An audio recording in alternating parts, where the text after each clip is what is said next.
extremely unstable ground. The mine collapsed again over the weekend, sending hopes of finding the missing alive plunging. The rescue operation had to be suspended. A highly specialized rescue team has since been dispatched to the mine to assess whether it would be safe to return underground. Over 900 rescuers have been working around the clock to rescue the trapped miners. Families of the three have been camping on the mine site. They are worried that their loved ones might not be found, or if found, it might be too late. President Jacob Zuma has since assigned 3 ministers to assist with operations at the mine. Well, for more now, we cross live to Lily Mine in Barbeton. Our reporter Siphephile Kunene is there. Siphephile, good afternoon to you. The rescue operations dealt a rough blow with that further collapse. Where are we up to in terms of getting those operations going again, and what are the experts saying? Afternoon, Natasha.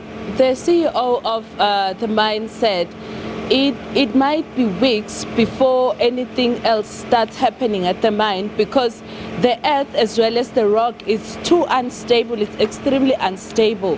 What we saw coming down yesterday, what we thought was a third rockfall, was actually the debris from the side of the sinkhole. They came sinking down because the ground is unstable. It keeps vibrating.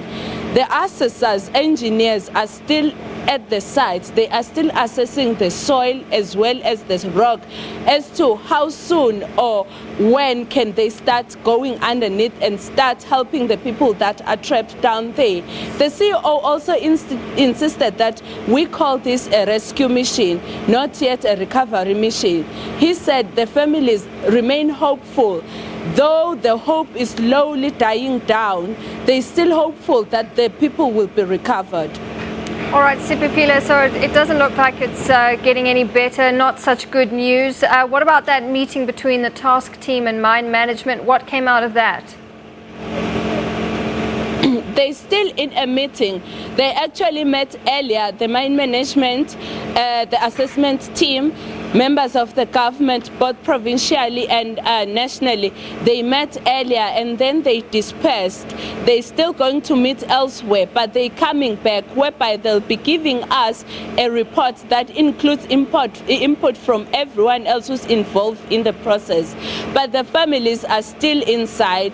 Minister Bathabile Dlamini from Social Welfare will meet the families later on and share with them the pain, as well as support them, as well as provide counseling. There are social workers here. There's everyone who has a program to do with social development who came with the minister this side. We're still waiting for the arrival of the Minister of Mineral Resources, as well as the Minister in the Presidency for Women and Children.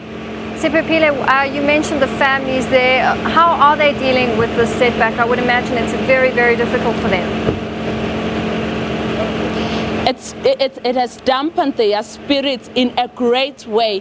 When they came out of the mine yesterday, when that debris fell into the sinkhole, they were so devastated. They were highly emotional. They were crying. It was hysteric. It was so scary. Even those who had come to pray with them couldn't believe what they saw.